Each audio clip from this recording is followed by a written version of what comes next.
Welcome to Walks with Ted. Join me on my travels as I take a different look at interesting places. Well, welcome. We're back again. We've come out of town. Well, not really out of town, but we've left the main bit of Washington. We're in an area of Washington called Georgetown. And the main reason we've come out here is for one reason, right? And if you look behind me, you can see a staircase.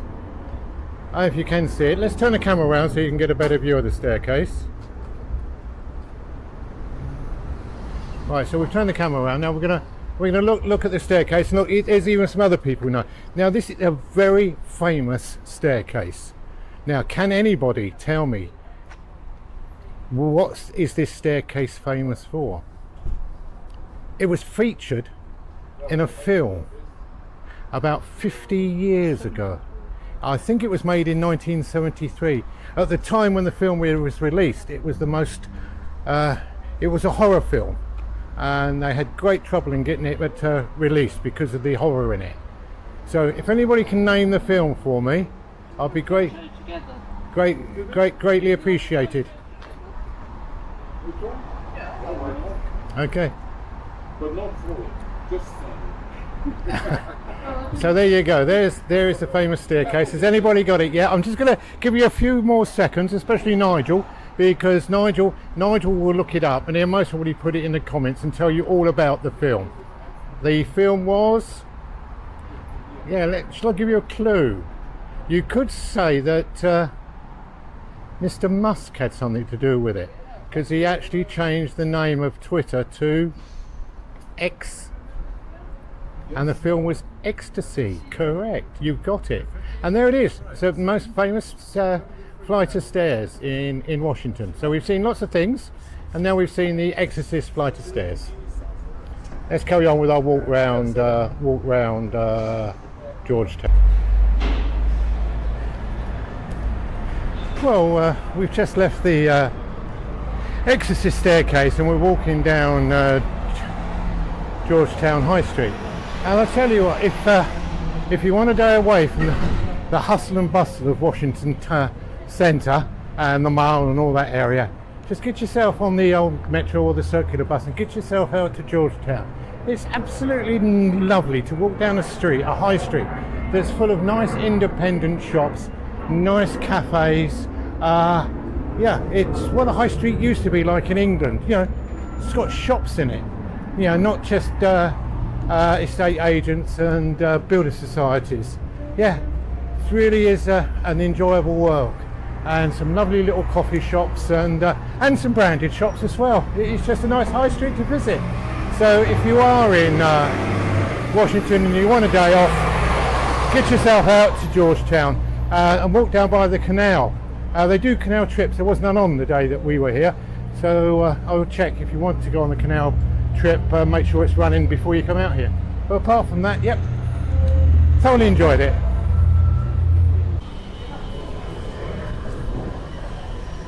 Hey, we just walked down from the main high street down to the canal, and where they actually do canal boat tours.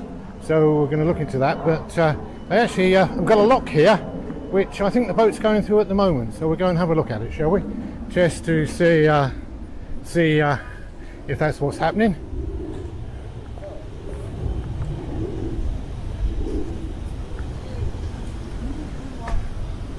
Wow, yeah, look at that. There's a boat in the canal now. They're just opening the canal up, or opening the bottom. There's the next. They're just opening the bottom lock gate. Look at that. God, the boat only just about fits in there, doesn't it? It's very tight. And they've let all the water down.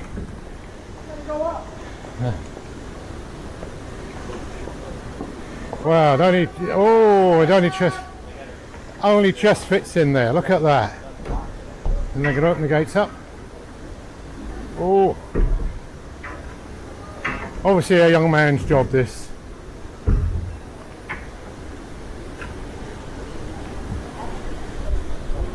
Yeah, here they go.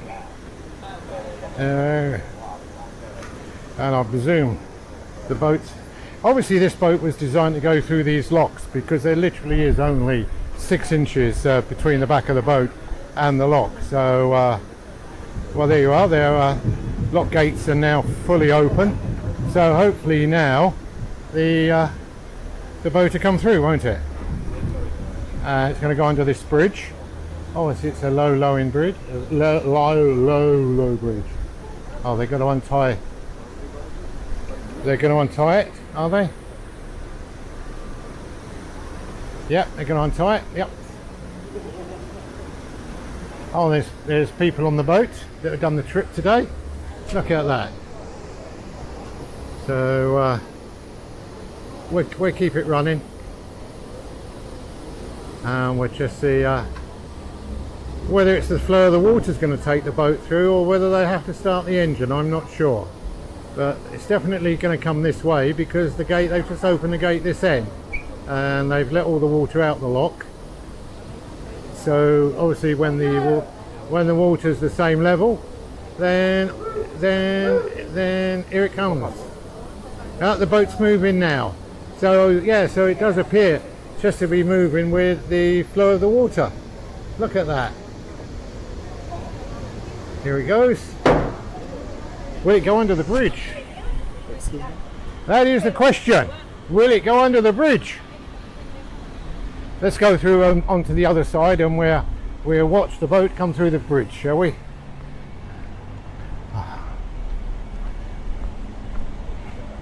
And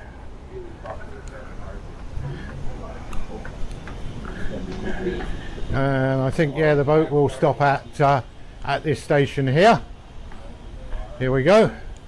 And the boat is, yeah, here it comes. It's coming through the bridge now. Look at that. God, there's not much room, is there? There is only, what, 6 inches? Yeah, poor guy's had to duck his head down. Yeah, look at that. And here comes the boat under the bridge. Wow. There we go. I'm not sure where this canal goes to and where it starts and from, so I'll have to do a bit of research. Or you can go on that famous site called Wikipedia on Tinternet, or and find out about it. Yeah, it obviously was an old working barge. It most probably did corn, or it had done some commerce, wouldn't it? Yeah, look at that. And the boat comes down, and then it comes into this slight pond here, because in fact there is another lock further down, but I don't think they go through that one today. There we go, look at that.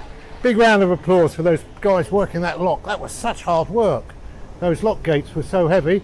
Yeah, and then it comes down here and it ties up. Well, I'm sure if we come, and I think we are planning to come back down to Georgetown next week sometime, just for a nice relaxing day, I think we'll make a point that we come at boat travel time, so we can go across the lock, because that would be great fun, wouldn't it? Hey, yeah, there we go, and here it comes, and they tie it up, and then the people get off. Wow, that was really exciting, wasn't it? Well, it was for me. I hope it was excited for you, but I was quite excited. Yeah, there we go. It's a peculiar shaped boat. As you can see, it's like most canal boats. They're, you know, built for the canal rather than the canal built for the boat. I think they build the canal and then they make the boats as big as possible. There literally was only 6 inches under the bridge, and possibly 3 or 4 inches either side of the boat, which allowed it to traverse through the locks. Because yeah, I'm going to go over and just do a bit of research, and I'll get back to you and tell you what it was used for. I presume it was transporting something. Hold on. I want to ask you.